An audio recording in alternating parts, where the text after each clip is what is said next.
It is safe to say that the writer of Hebrews was more than a little irritated by those to whom he addressed his letter. "You are so slow to understand," he wrote. "There has been enough time for you to be teachers, yet you still need someone to teach you the first lessons of God's message. Let us go forward to mature teaching and leave behind us the first lessons of the Christian message." They were guilty of what I call minimal Christianity. I am far from the first person to use that term. It is Christian faith without commitment, without risk, and without any sort of personal growth. In about the year 111, Pliny the Younger was appointed governor of Bithynia. He had already had a successful career. He would spend the last few years of his life there. Nevertheless, he came up against a new and perplexing problem as governor of this region. He dealt with it as best he could, and then he wrote a letter to Emperor Trajan to seek his advice. His letter in part reads as follows: "It is my rule, sire, to refer to you in matters where I am uncertain, for who can better direct my hesitation or instruct my ignorance? I was never present at any trial of Christians, therefore I do not know what are the customary penalties or investigations, and what limits are observed. Meanwhile, this is the course that I have adopted in the case of those brought before me as Christians. I ask them if they are Christians.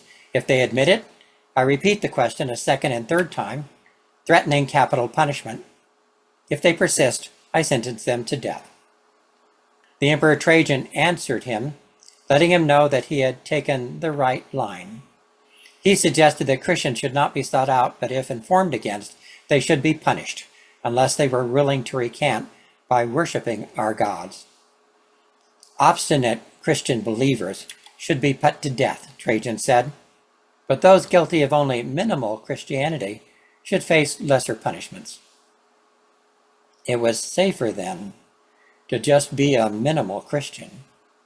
Minimal Christianity, however, leaves you ill-prepared for the troubles you will face in life. It's like attending a banquet and enjoying the wonderful aroma of the feast, and yet eating nothing. You can say you were there, but you're not made any stronger for it. Certainly, in the end, minimal Christianity also leaves you much more vulnerable to the possibility of abandoning your faith in the midst of any sort of turmoil, and thereby losing all claim to the grace of our Lord. If you are a minimal Christian, then I think you owe it to yourself to take a second look at this Christianity thing, because there is more to it. There are three things I think every Christian believer requires to go from being a minimal Christian to a mature believer. And not surprisingly, they are the sort of things that the church is about. First, I believe that Christian believers owe themselves the chance to learn what is in our own ancient book of wisdom. It amazes me sometimes to meet people who are fascinated by some book that claims to be the ancient wisdom of some lost tribe in South America or whatever, but then they are quick to dismiss as unimportant the most read book of ancient wisdom of all time.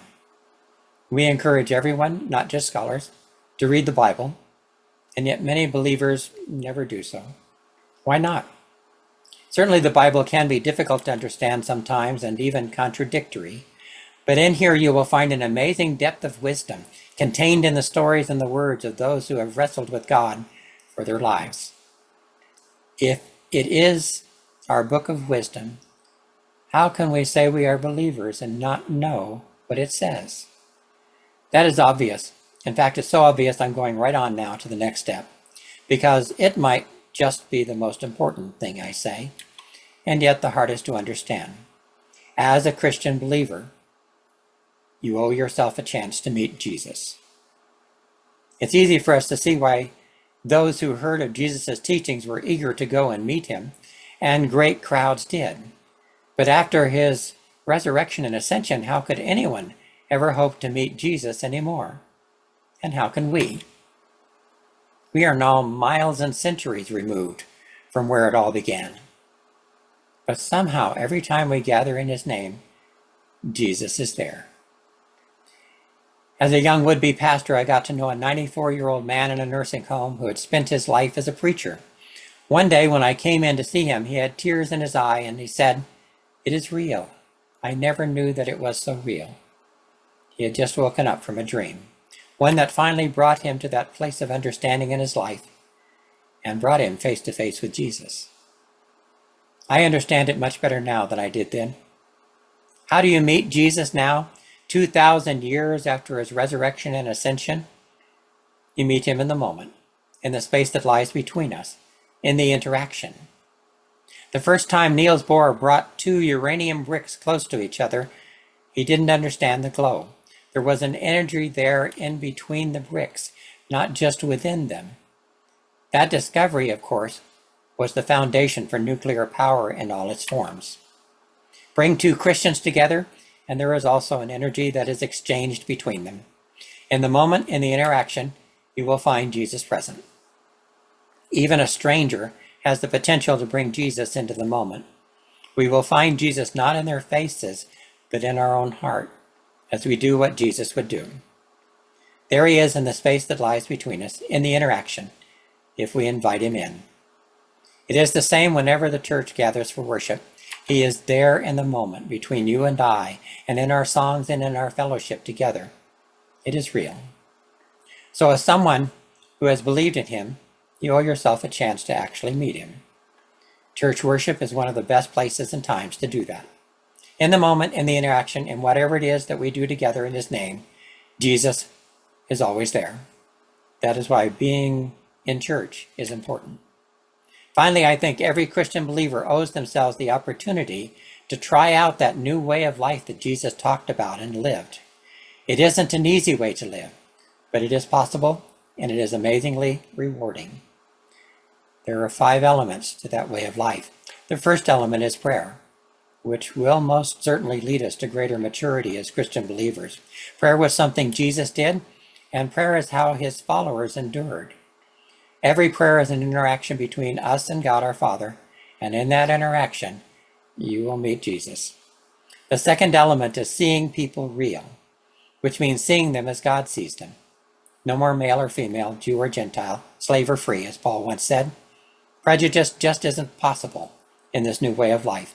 Seeing people real as they really are can enable us to become real ourselves and to bring Jesus into our life. Which leads to the third element of this way of life, and that is the golden rule. Do unto others as you'd have them do unto you. Which immediately leads to the fourth element, dispense mercy and kindness instead of judgment. That is really just doing unto others as you would have God do unto you. If you want God's mercy and forgiveness, then you must give mercy and forgiveness to others. And wow, will you ever find Jesus in that transaction? In fact, I think he has to be there for that to happen. If you are finding it difficult to forgive someone for whatever reason, then invite Jesus to occupy that space between you and that person, and Jesus will lay down a bridge for you to cross over. He will be there in the moment. In that way, too, we meet Jesus. And finally, if you dare, the last element of this new way of life is to take up your cross and follow him. We have misunderstood completely what that means. For Jesus, the cross was the cost of carrying. He could have walked away from its pain and its suffering and its shame, but he cared too much for each one of us to ever do that. And that is the way he asks us to care for others too. Someone once said that Christianity as a way of life had not been tried and found to fail. It had just never been tried. That is probably because most of us are minimal Christians at best. Minimal Christianity asks nothing more of us than the occasional Sunday and doing a good deed once in a while. But if we dare to cultivate in ourselves a more mature faith, then we can expect that Jesus is going to ask more of us, maybe even everything. Nevertheless, I think that you owe it to yourselves to go beyond just being a minimal Christian.